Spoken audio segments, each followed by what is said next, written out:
Hey everyone, Matt Walker here with Walker Time. A quick episode. I've had several people, actually some students as well, ask about changing their oil, how to change oil, because there are hundreds of videos on YouTube to do that. So I thought I'd make a real short, quick one as well, just to cover some easy, basic steps. This is my truck. It is a 2006 Chevy Silverado, half-ton, 1500, and we'll go over these quick steps to change the oil on your vehicle. All right, so again, I've got the trucks. You can purchase some ramps of some sort. Pretty easy. I think I got those from Walmart years ago. I think they cost about $30. They're probably a little bit more expensive than that now, but some type of ramps. Those are hard plastic and easy to move and store. And other things that you will need are some type of tool to take off your oil filter. Let me get under here and show you the basic parts. So that right there, oh my goodness, if I can get under here, that is the oil drain plug right there. And just to the top left of it, you can see the bottom of it right there is the oil filter. And so that will screw out. First thing we'll do, you'll need some type of container like this here to catch the oil. I'm going to move this. You need to know what size your drain plug is. That is a 15 millimeter. Our other vehicles, I think, are 9/16, so they're different. And so we'll unscrew that. It's going to be messy, and so I've got some stuff to try to prevent it from getting too messy once the oil comes out. But that's the first step, is draining that oil from that oil plug right there. So I'm going to get under that, and I'll slide this container to catch that oil. It's going to shoot out. This is like I said, a truck. Holds about 6 quarts. We'll let that all completely drain out, and then we'll take the oil filter off as well. At least that's the way I do it, and try to limit the mess. All right, it's draining. So there's the oil drain plug right there. I've wiped it off. Like I said, it's messy. You'll want to adjust this some as it's getting empty, just to limit the mess. So we're gonna wait a while and let that completely drain down. And then I got one little drop on the concrete, but I'll show you a little something to help clean up afterwards. Another thing I do, I go ahead and take off the top where the oil fill is. After we put the plug in, we put a new filter in, we'll put the brand new oil in that place right there. But I take it off so it'll breathe, and I think it makes it flow out better and quicker on the bottom end. And there's my new filter. I'm pretty sure this is it. I've got filters for my wife's vehicle, or the RAV4. We got a Ford Explorer, RAV4, and then this one. I'll double check. You can look online and buy these oil filters. You got a local hardware store, you can go, or parts store, you can go get them there. Sometimes I order them online, and the thing I like about it is it gets shipped right to my house. They're not giving gas away right now. And when you look it up, it'll tell you, make sure you've got the right part. This is the right filter for the right vehicle. So I'll double check. A lot of times I'll just mark on my boxes. I'll buy them in 3s just so I don't ever run out. And I'll put truck or Explorer or RAV4 on there to make sure. So I have to double check that. I didn't label these. So anyway, that, and recommendation of my brother-in-law, who's a mechanic, I'll put some Lucas oil stabilizer in first, 1 quart. And then I use this. Synthetic is great. I've heard. I am not a mechanic by any means, but I'll use this. My brother-in-law put this on as well. Rotella 15W40, 15 weight and 40 weight. So as I understand it, the lower weight, that's the weight during the wintertime. The higher, I may have that backwards. During the summertime, the higher number during the wintertime. I think that's it. Anyway, that's a little bit thicker. But he told me is in the summertime, it is so hot here in Mississippi it really, that viscosity, basically the thickness, quote unquote, of the oil is a little bit better for our vehicles. We're getting ready to get into the summertime. You got June, July, August. It's in the 90, 95 degrees in these engines. And so he said he works on a lot less motors that run that type of combination. So knock on wood, I've done it for the last 15 years and it's worked great. But just double check that though. Give it a try. If you've already, the way I understand it, if you've already switched to synthetic or use synthetic, you have to keep using synthetic. I'm pretty sure. Double check with somebody that knows more. The other thing I have is this. It's absorbed, that bag of stuff there. It's very similar to this.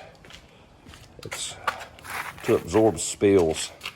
Very cheap. I ordered that online as well. You can use cat litter if you have cats. You could even use cat litter, but if I do make a spill under there, I'll put that stuff on it, leave it for a week or even if that long, and it'll take up all that oil. All right, another video here shortly. We'll finish this thing up. Real quick episode. All right, so I had the wrong filter, but I found the right one. This was Fram Extra Guard PH 3506. Look it up. It fits the Chevy Silverado, that particular brand of oil filter. One thing though, also, I'll go ahead and put some oil. A mechanic a long time ago told me, go ahead and put some oil in the filter the new one that you're going to put on. This will help prevent a dry start. And it's just, I guess it's just better for your engine to go ahead and do that. So it'll settle down. I'm gonna put some more in it, and then I will get under here and screw this new one in. Also, take some of this oil, however you say it, and put it around this gasket right here. You want that gasket to be lubricated. Some people have done old motor oil that they've drained out. I just take some of this and put it around. And so when you screw it on there, it'll get a good seal. All right, I've got the drain plug fastened, and that is the new oil filter. And I've got, let's have my towel under here with me, and I was just hand tightening it, and then I can still get a couple more turns. You just want to tighten this thing as tight as you can with your hand. So righty-tighty or clockwise. Uh-oh, what is going on there? That's not good. I've got a gasket or something popped out. Let me unscrew that and check it out and see what's going on. All right, so that's the old oil filter. You can see how that gasket or seal, whatever you call it, came off. It's stuck underneath, and I was putting the new one on. That's it right there. I'm about to screw it back up there. You see I got a little mess. That's where that stuff will come in play to suck up that oil. Here's a new one. It's Micro Guard. And just be aware, I'm not saying it's not a good oil filter, but this part right here, I mean, I'll use it. Probably I don't know if I'll get any more after that, but when I was unscrewing that old one, this gasket, that gasket right there, stuck on there. So anyway, I should have been looking, I guess, to pull all the way off, but makes me wonder how well that thing is put together. I don't know. But I've got a Fram. I've always used those for years. The Micro Guard's a new one that I've just bought a couple times ago. So I've always had good results out of Fram. So we're gonna screw that on, and then we'll roll off the truck from the ramps. Now, remember, there's no oil in that engine right now. I'm gonna turn the key, but I'm just gonna put it in neutral and just roll it off. It'll be easy for me, especially with a truck. Even though I'm 6'2", it'll be easier to get the oil in there, but don't crank your engine, obviously. And then we'll start the process of putting oil. We'll put the Lucas oil treatment, the oil stabilizer in there first, and then we'll put about 4 quarts of oil. I think this thing holds 6, 4 or 5. We'll check it, and when we get around to about halfway full on that dipstick, we'll crank the engine, let it idle for about 15 seconds, cut it off. That circulates it all throughout. Then we'll check it again and top it off, make sure it's full. That's the steps. All right, so I rolled it back. I'm about to put the ramps up, start cleaning up some of the tools. I'll show you how I dispose of the old oil. I actually collect it and just check with your local state or municipality. We're in central Mississippi, so the way we have to dispose of this stuff might be different than how you do it. I don't want you to get in trouble with depending on what part of the country you're in, or if you're in another country. Anyway, I'm gonna sprinkle some of this stuff, multi-purpose absorbent. Again, I've seen people, heard of people using cat litter before. Put that on there, and we've got the Lucas oil treatment top down, and then we're gonna start adding oil back into the engine. All right, I just poured about 4 quarts of oil. Again, the 1 quart of the Lucas oil treatment, so that should be 5 quarts in there. Just checked it, it's pretty full. And I'm gonna crank the truck, let it run for about 15 seconds, let it circulate. Again, there is the yellow one there for me is my dipstick. That's to check the oil, the level of the oil. And then that is, I believe that's your transmission fluid check stick. So anyway, we're gonna crank it, let it run for a little bit. I'll tell you what, I'll let you hear the engine. You're gonna hear it. It's gonna sound not great for about a second or two, but you'll hear that oil kick in. So try to listen to this.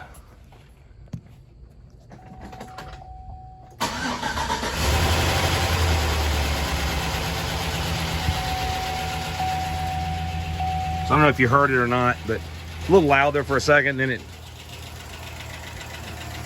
sounded better already. That first couple seconds, it sounded a little rough, and then it's kind of working itself out.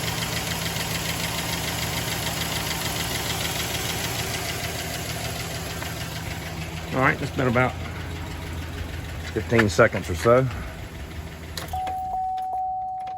All right, now I'm going to check the dipstick. Different ways I've seen of checking the dipstick.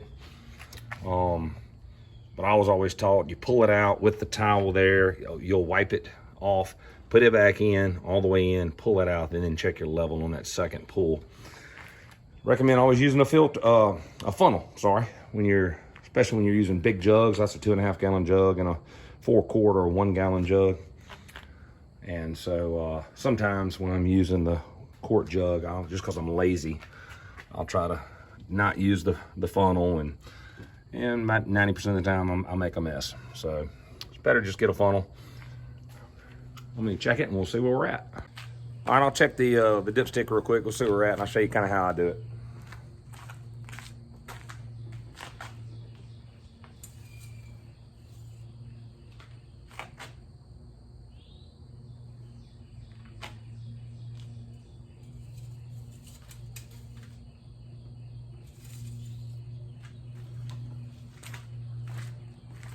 So dipsticks are different. They typically have a hole in them, or what they call a bubble. And this one was 3 out of 5. So I need to add some oil there. I'll wipe it. And the old oil is always going to be black, so you can always tell when it's time to change that, because it'll be black. This looks a lot clearer. And again, there are 5. If you can see that or not, it says 5. excuse me, holes. So obviously, with it being like this, 3 of those 5 had oil on it. So we're going to add another quart, and we'll check, see what the level is. All right, I just added another quart in there, so let's see where it's at.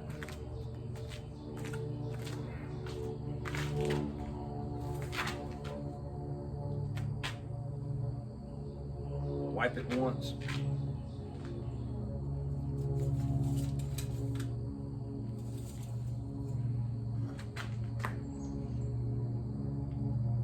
There we go.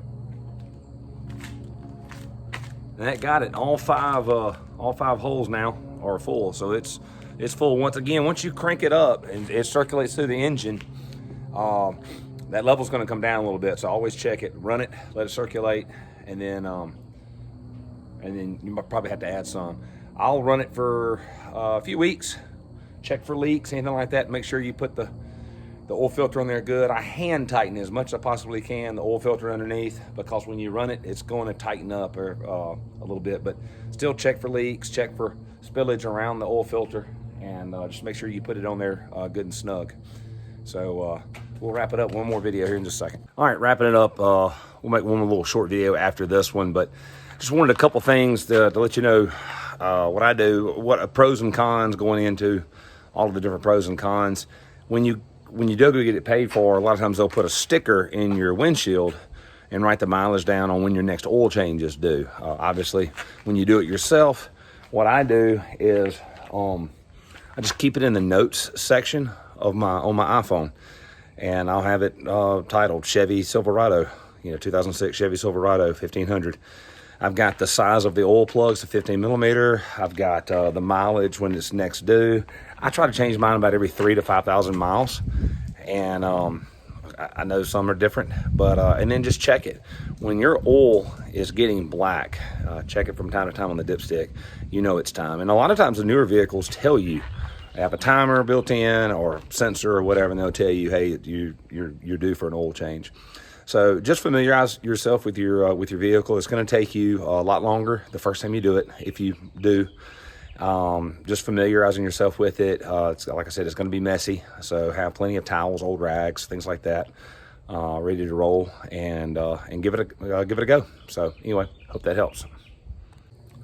All right, so that'll wrap it up for this episode. The truck's ready to roll. I'm about to just clean everything up. I'll refill the 1 quart there of Lucas oil treatment for the next time. I've got a big 1 gallon jug that I'll pour into it. It'll just be ready to go, and just kind of clean up and dispose and put all the tools up. But all in all, it took a little bit longer today, obviously, because I was making this video, but it typically takes me about 30 minutes to do it. So pros and cons of changing your own oil.